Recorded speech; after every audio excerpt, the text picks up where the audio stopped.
ನಮಸ್ಕಾರ. ನಾನು ನಿಮ್ಮ ಮಹೇಶ್ ತಾಂತ್ರಿಕ್ ಕೊಳ್ಳೇಗಾಲ. ನಾನಿವಾಗ ಅಸ್ಸಾಂ ರಾಜ್ಯ ಗೋವಟ್ಟಿ ಕಾಮಾಖ್ಯ ದೇವಿ ಶಕ್ತಿಪೀಠದಲ್ಲಿ ಇದ್ದೀವಿ. ಇಲ್ಲಿ ಬಂದು ನಾವು 3 ದಿನ ಆಯಿತು. ಇಲ್ಲಿಗೆ ಏನಕ್ಕೋಸ್ಕರ ನಾವು ಬಂದು ಅಂತಂದರೆ ಮಂತ್ರ ಸಾಧನೆ, ಮಂತ್ರ ಸಿದ್ಧಿಗೋಸ್ಕರ ನಾವು ಇಲ್ಲಿ ತನಕ ಬಂದದ್ದು. ತಾಯಿ ಅನುಗ್ರಹ ಬಂದ ದಿನದಲ್ಲೇ ಆಯಿತು. ಯಾಕಂತಂದರೆ ಈ ಸ್ಥಳದಲ್ಲಿ ಬಂದು ನಾವು ಏನನ್ನು ಸಿದ್ಧಿ ಮಾಡ್ಕೊಳ್ಬೇಕು ಅಂದ್ಕೊಂಡು ಬಂದಿದ್ವೋ ಆ ಕೆಲಸ ಬಂದ ದಿನದಲ್ಲೇ ಆಗ್ತು. ನಮಗೆ ಅಷ್ಟು ಪವರ್ಫುಲ್. ನಾವು ಊಹೆನೂ ಮಾಡಿರಲಿಲ್ಲ. ನಮಗೆ ಹೋದ ತಕ್ಷಣವೇ ಈ ಕೆಲಸ ಆಗಿಬಿಡ್ತದೆ ಅಂತ ನಾವು ಊಹೆನೂ ಮಾಡಿರಲಿಲ್ಲ. ನಾನು ಅಂದ್ಕೊಂಡೇ ಇರಲಿಲ್ಲ. ಅಂಥ ಒಂದು ಸ್ಥಳ ಇದು. ಬಂದ ದಿನವೇ ನಮಗೆ ರಿಸಲ್ಟ್ ಸಿಕ್ತು. ಒಳ್ಳೆ ರೀತಿಯಲ್ಲಿ ಫಲಿತಾಂಶ ನಾವು ಕಂಡಿದ್ದೀವಿ. ಯಾಕಂತಂದರೆ ಆ ಮಂತ್ರ ತಂತ್ರ ವಿದ್ಯೆಯನ್ನು ಮಾಡ್ತಕ್ಕಂಥ ಸಂದರ್ಭದಲ್ಲಿ ಆ ಬಳಕೆ ಮಾಡಿದಂಥ ರೀತಿಯಲ್ಲಿ ಅಲ್ಲಾದಂಥ ಬದಲಾವಣೆ, ನಮಗೆ ಸಿದ್ಧಿಯಾದಂಥ ರೀತಿ, ಇದನ್ನೆಲ್ಲ ನೋಡಿದಾಗ ತುಂಬ ಪವರ್ಫುಲ್ ಆದಂಥ ಸ್ಥಳ ಇದು. ತುಂಬ ಈ ತಾಯಿ ಬಗ್ಗೆ ಹೇಳ್ತಕ್ಕಂಥದ್ದಕ್ಕೆ ವರ್ಣನೆ ಮಾಡೋದಕ್ಕೆ ಸಾಧ್ಯವಿಲ್ಲ. ಅಷ್ಟು ಪವರ್ಫುಲ್ ಆದಂಥ ಶಕ್ತಿ ದೇವತೆ ಇವಳು.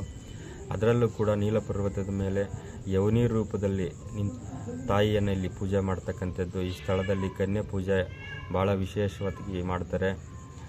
ನಾನು ಈ ಸ್ಥಳದಲ್ಲೂ ಕೂಡ ಏನು ನಮಗೆ ಒಂದು ಗಿಡಮೂಲಿಕೆ ಬಗ್ಗೆ ನಾನು ನಿಮಗೆ ಸ್ವಲ್ಪ ಮಟ್ಟಿಗೆ ಮಾಹಿತಿ ಕೊಡ್ತಾ ಇದ್ದೀನಿ. ಯಾಕಂತಂದರೆ ಇದು ನಮ್ಮ ಕಡೆ ಜಾಸ್ತಿ ಸಿಗೋದಿಲ್ಲ. ಇದು ತುಂಬ ಅಪರೂಪವಾಗಿ ಸಿಗ್ತಕ್ಕಂಥ ಒಂದು ಪದಾರ್ಥ. ನಮ್ಮ ಕಡೆ ಸಿಗ್ಬೋದು, ಅಂದರೆ ಜಾಸ್ತಿ ಪ್ರಮಾಣದಲ್ಲಿ ಇದು ಸಿಗೋದಿಲ್ಲ.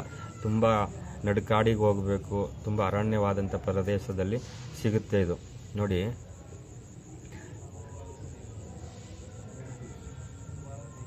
ಇದ್ರ ಹೆಸರು ನಾಗರತ್ನ ಅಂತ ಹೇಳಿ. ನಾಗರತ್ನ ಅಂತಂದರೆ ನಾಗರತ್ನ ಏನಕ್ಕೆ ಆಗಿಬರ್ತದೆ?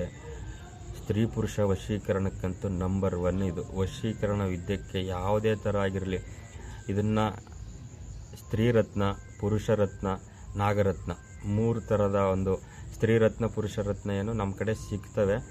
ಇವಾಗ ನಾಗರತ್ನ ಸಿಕ್ಕಿದೆ. ತುಂಬ ಪವರ್ಫುಲ್ ಆದಂಥದ್ದು. ಇವು 3 ಗಿಡಮೂಲಿಕೆ ಸೇರಿಸಿ ಕರೆಕ್ಟಾದಂಥ ರೀತಿಯಲ್ಲಿ ಕುಟ್ಟಿ ಪುಡಿ ಮಾಡಿ ಇದನ್ನು ನೆರಳಲ್ಲಿ ಒಣಗಿಸಿ ಕುಟ್ಟಿ ಪುಡಿ ಮಾಡಿ ಕರೆಕ್ಟಾಗಿ ಇಟ್ಟುಕೊಂಡು ನಾವು ವ್ಯಕ್ತಿಯನ್ನು ವಶ ಮಾಡ್ಕೋಬೇಕು ಅವ್ರ ಹೊಟ್ಟೆಗೆ, ನಮ್ಮ ನಾವು ಯಾರನ್ನ ವಶ ಮಾಡ್ಕೋಬೇಕು ಅವರಿಗೆ ನಮ್ಮ ಮೈನ ಕೊಳೆ ಮುಖಾಂತರನೋ ಅಥವಾ ಬೆವರಿನ ಮುಖಾಂತರ ಅಥವಾ ಮೈ ನೀರು ಮುಖಾಂತರ ಅವರ ಹೊಟ್ಟೆಗೆ ಕೊಟ್ಟು ಒಂದೇ ಒಂದು ಟೈಮ್ ಹೊಟ್ಟೆ ಕೊಟ್ಟರೆ ಸಾಕು, ಜೀವನ ಪೂರ್ತಿ ನಿಮ್ಮನ್ನು ಬಿಟ್ಟು ಹೋಗಲ್ಲ. ಅಷ್ಟು ಮಟ್ಟಿಗೆ ಕೆಲಸ ಮಾಡ್ತದೆ ಇದು. ಯಾಕಂತಂದರೆ ನಾಗರತ್ನ ಸಿಕ್ಕೋದೇ ನಮಗೆ ತುಂಬ ರೇರ್, ಅಪರೂಪ ಇದು. ಯಾಕಂತಂದರೆ ನಮ್ಮ ಕಡೆ ಅಂತೂ ಇದು ಸಿಗಲ್ಲ. ಇದು ನಾವು ಒಬ್ಬರು ಅಗೋರಿಗಳಿತ್ತು, ಅವ್ರ ಹತ್ರ ಇತ್ತು ಇದು. ಇದನ್ನು ಹೆಂಗೋ ಈಸ್ಕೊಂಡೆ ನಾನು. ಹಾಗಾಗಿ ನಿಮಗೆ ತೋರಿಸ್ತಾ ಇದ್ದೀನಿ. ತುಂಬ ಪವರ್ಫುಲ್ ಆದಂಥ ಗಿಡಮೂಲಿಕೆ. ಅವರಿಗೆ ನಾವು ಹೊಟ್ಟೆಗೆ ಕೊಟ್ಟರೆ ಯಾವುದೇ ಕಾರಣಕ್ಕೂ ನಾವೇ ಕಾಲಿಂದ ಒದ್ದು ಅವ್ರನ್ನ ಹೊರಗಡೆ ಹಾಕಿದ್ರು ಕೂಡ ಅವರು ನಮ್ಮನ್ನು ಬಿಟ್ಟು ಹೋಗಲ್ಲ. ಅಷ್ಟರ ಮಟ್ಟಿಗೆ ಇಲ್ಲಿ ಕೆಲಸ ಮಾಡ್ತದೆ. ಯಾಕಂತಂದರೆ ಇದ್ರ ಪವರ್ ಏನು ಅಂತಂದರೆ ನೋಡಿ, ಹಾವು ನುಲಿಯಂಗೆ ನುಲ್ಕೋತದೆ ಇದು. ಅಷ್ಟು ಸುಲಭ ಅಲ್ಲ, ಬಿಟ್ಟೋಗಲ್ಲ. ಎಂಥ ವಶೀಕರಣ ಆಗ್ತದೆ ಅಂತಂದರೆ ಆಕರ್ಷಣೆ, ವಶೀಕರಣಕ್ಕಂತೂ ರಾಮಬಾಣವಾಗಿ ಕೆಲಸ ಮಾಡ್ತದೆ. ಯಾವ ವ್ಯಕ್ತಿಯನ್ನು ನಾವು ಹೊಟ್ಟೆ ಕೊಟ್ಟಿದ್ದೀವಿ ನಾವೇ ಅವ್ರನ್ನ ಬಿಟ್ಟರು ಕೂಡ ನಮ್ಮನ್ನು ಅವ್ರು ಬಿಡೋಕ್ಕೆ ರೆಡಿ ಇರಲ್ಲ. ಎಂಥ ಒಂದು ಸಮಯ ಸಂದರ್ಭ, ಎಂಥ ಒಂದು ಪರಿಸ್ಥಿತಿ ಬಂದರೂ ಅವ್ರು ನಮ್ಮನ್ನು ಬಿಟ್ಟು ಹೋಗೋದಕ್ಕೆ ರೆಡಿ ಇರಲ್ಲ. ನೀವು ಎಲ್ಲೇ ಹೋಗಿ ಯಾರ ಹತ್ರನೇ ಹೋಗಿ ಅದನ್ನು ತೆಗಿಸ್ಬೇಕು, ನಾವು ಹೊಟ್ಟೆ ಕೊಟ್ಟಿರೋದನ್ನು ಪರಿಹಾರ ಮಾಡಬೇಕು ಅಂದ್ರೂ ಸಾಧ್ಯವಿಲ್ಲ. ಯಾಕಂತಂದರೆ ಅಷ್ಟು ಪವರ್ಫುಲ್ ಆದಂಥ ಮೂಲಿಕೆ ಇದು. ಇದರ ಮೂಲಕ ಏನಾದರೂ ಮೈನ ಕೊಳೆ ಅಥವಾ ಮೈ ನೀರು ಮುಖಾಂತರ ಹೊಟ್ಟೆ ಕೊಟ್ಟರೆ ಅದನ್ನು ತೆಗೆಯೋದಕ್ಕೆ ಸಾಧ್ಯವಿಲ್ಲ. ಅಷ್ಟು ಪವರಾಗಿ ಕೆಲಸ ಮಾಡ್ತದೆ.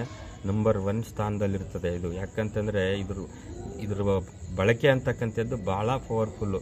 ಸ್ತ್ರೀರತ್ನ, ನಾಗರತ್ನ, ಪುರುಷರತ್ನ ಇದನ್ನು ಬಳಕೆ ಮಾಡಿ ವಶೀಕರಣ ಮಾಡಿದ್ದೆ ಆದರೆ 100ಕ್ಕೆ 100 ಭಾಗ ಖಂಡಿತವಾಗೂ ಕೆಲಸ ಆಗುತ್ತೆ. ಮೇಯ್ನ್ ಏನಪ್ಪ ಅಂತಂದರೆ ವಶೀಕರಣದ ಪ್ರಕ್ರಿಯೆ ಮಾಡಬೇಕಾದ್ರೆ ನಾವು ಮಂತ್ರವನ್ನು ಕರೆಕ್ಟಾಗಿ ಸಿದ್ಧಿ ಮಾಡ್ಕೋಬೇಕು. ಸಿದ್ಧಿ ಮಾಡಿಕೊಂಡು ಮಂತ್ರ ತಂತ್ರ ಕುತಂತ್ರ 3 ವಿದ್ಯೆನೂ ಕರೆಕ್ಟಾಗಿ ಫಾಲೋ ಮಾಡಿದ್ದೆ ಆದರೆ ಈ ಗಿಡಮೂಲಿಕೆಲ್ಲಂತೂ ಏನೂ ಬೇಕಾಗಿಲ್ಲ. ನಾಗರತ್ನ, ಸ್ತ್ರೀರತ್ನ, ಪುರುಷರತ್ನ 3 ಸೇರ್ತು ಅಂತಂದರೆ ಹೋಯ್ತದು.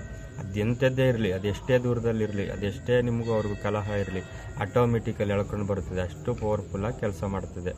ಇದರಲ್ಲಿ ಇನ್ನೂ ವಿಶೇಷತೆ ಏನು ಅಂತಂದರೆ ಈ ಸರ್ಪದೋಷ ಇರತಕ್ಕಂಥವ್ರಿಗೆ ನಾಗರತ್ನ ಒಂದನ್ನೇ ಯೂಸ್ ಮಾಡ್ಬೋದು. ಸರ್ಪದೋಷ ಪರಿಹಾರ ಆಗ್ತದೆ, ನಾಗದೋಷ ಪರಿಹಾರ ಆಗ್ತದೆ. ಮತ್ತು ಮೈಯಲ್ಲಿ ಏನೇ ಒಂದು ಸಮಸ್ಯೆ ಇದ್ದರೂ ಕೂಡ ಮಾಟ ಮಂತ್ರ ವಾಮಾಚಾರ ಆಗಿದ್ದರೆ ಮನೆಯಲ್ಲಿ ಕಟ್ಬೋದು ಇದನ್ನು.